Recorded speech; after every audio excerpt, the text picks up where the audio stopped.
a Geomundo. Enrique. Buenas noches, Jorge. Buenas noches, Paola. Muchas gracias por la invitación. Bueno, es muy difícil el tema de lo sucedido en la Franja de Gaza, la muerte en el hospital de Al-Ali en Gaza, porque hay civiles fallecidos.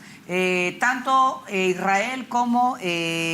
también la yihad islámica se acusan mutuamente y ninguno obviamente va a reconocer quién es el responsable. Pero hablemos del tema porque se está hablando de crímenes de guerra.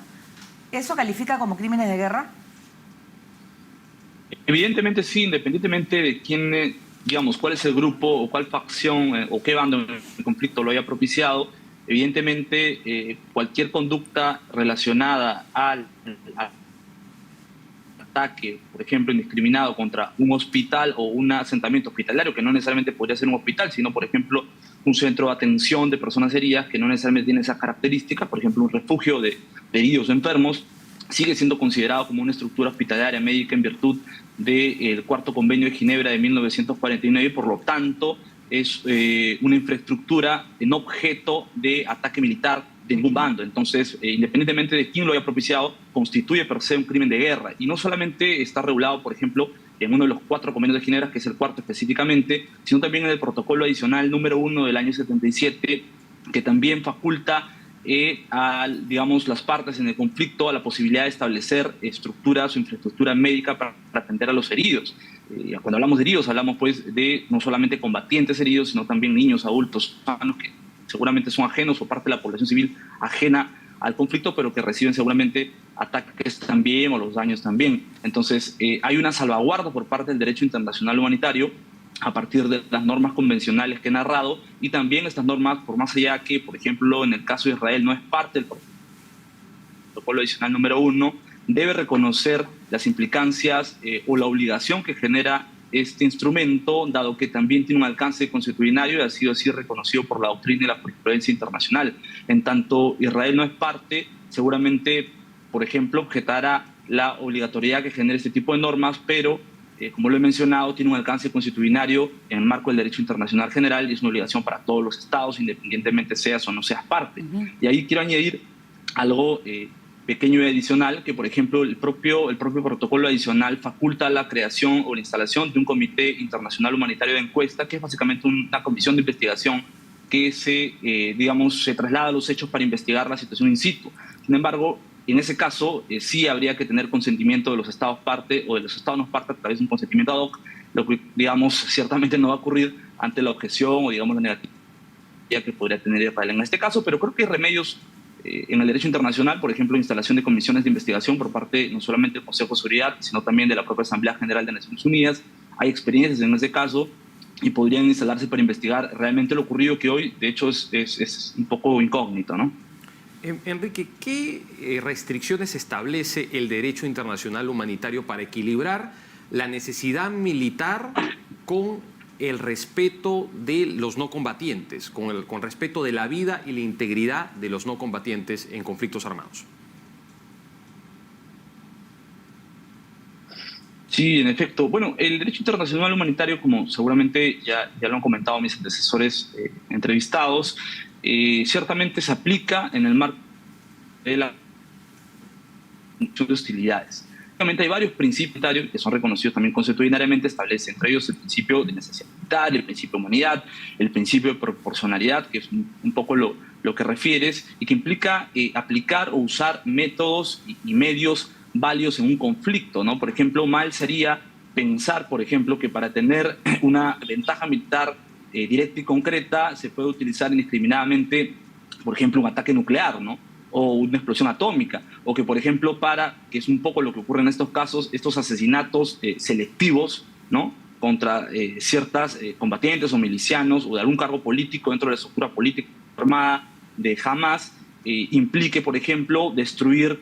todo un barrio completo y, por lo tanto, también en las zonas aledañas y afectar a la población civil. Distinto sería el caso, por ejemplo, que un ataque, por ejemplo, a una infraestructura militar válido, un objetivo militarmente válido, por ejemplo, podríamos citar en el caso de un cuartel, y eso genera un efecto colateral, ¿no?, hacia una residencia aledaña, podría tener más sentido, pero los casos, digamos, la práctica en este tipo de conflictos que ha incursionado Israel a lo largo del tiempo es hacer asesinatos selectivos y a partir de eso generar una onda expansiva y poder afectar también largamente a un lugar tan densamente poblado como es Gaza en general, y pues afectar a la población civil que ahí vive, ¿no? Así es, Enrique, y además en los cuales,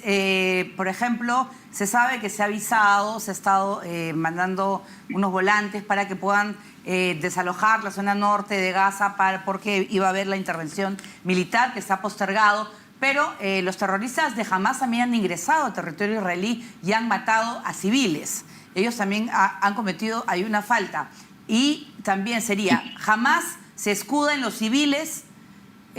usándolos como escudos humanos para aprovechar y que no los ataquen. Evidentemente, en ambos casos o ambos bandos continúan cometiendo crímenes de guerra. Okay. Y no solamente en el marco de esta situación de escalada de violencia, sino a lo largo del conflicto. Y ahí quiero señalar, por ejemplo, un caso relevante, una situación relevante, que recordemos que Palestina es Estado parte del Estatuto de Roma y de hecho ya a partir de los debates que se han dado en las finales número 1 de la propia Corte Penal Internacional, la Corte ha señalado que tiene jurisdicción sobre la situación de lo que ocurre en Palestina, comprendiéndose Palestina los territorios de Cisjordania, Gaza o propio Jerusalén Oriental. En ese sentido, la Corte Penal Internacional está llamada a investigar los hechos con claridad. De hecho, hay una investigación en curso del año 2021, pero que a la fecha pues, ha sido detenida ciertamente, seguramente por estrategia propia de la Fiscalía, pero que debe reactivarse y la Corte Penal Internacional tiene que dar una señal clara a través de un pronunciamiento, por lo menos que alerte de que hay una investigación en curso sobre la situación y que se viene tomando nota de lo que viene ocurriendo, porque evidentemente ambas partes han cometido crímenes de guerra y no solamente vincula, digamos, en teoría, digamos que podría, por ejemplo, emitirse una orden de detención, comparecencia contra un miliciano, los líderes de Hamás, sino también vincula a Israel. Si bien Israel no es Estado parte del Estatuto de Roma, la propia Corte Penal Internacional ejerce su jurisdicción sobre situaciones, y esas situaciones implican territorios. Entonces, todos los actores que cometen delitos en ese territorio deben comparecer ante la Corte Penal Internacional y son sujetos de la jurisdicción de la Corte.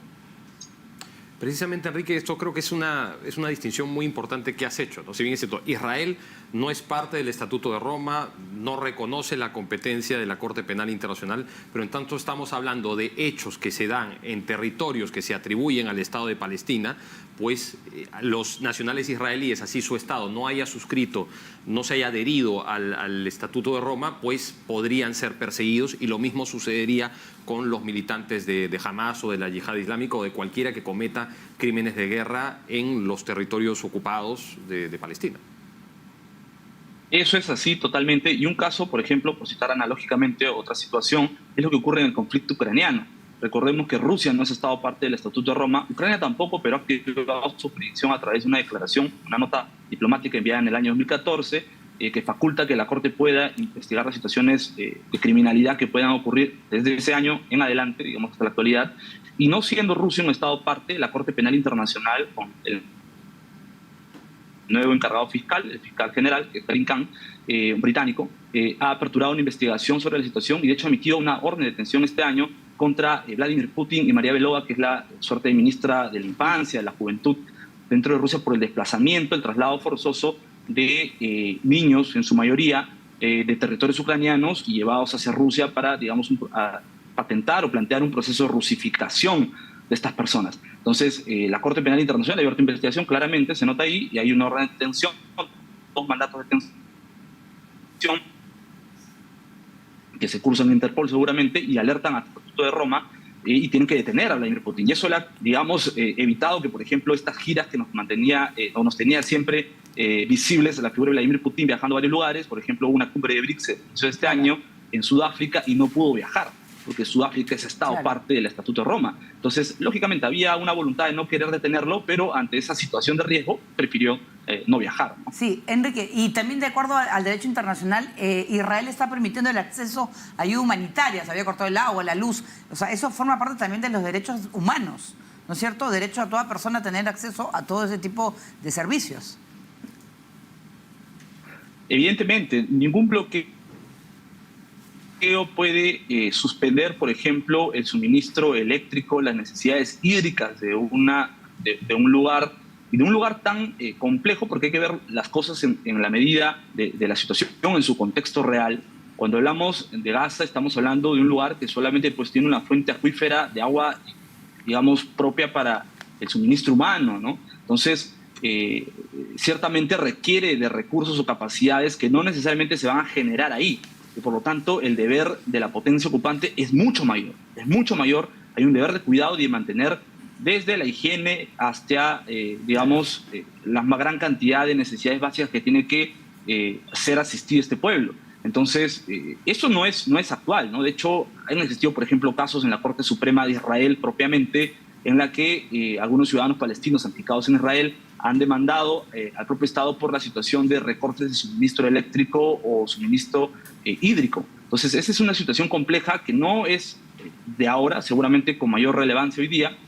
pero se ha venido dando a lo largo del tiempo y no solamente ocurre en Gaza, sino, por ejemplo, con las aguas del río Jordán que se limitan, por ejemplo, a la población asentada en Cisjordania.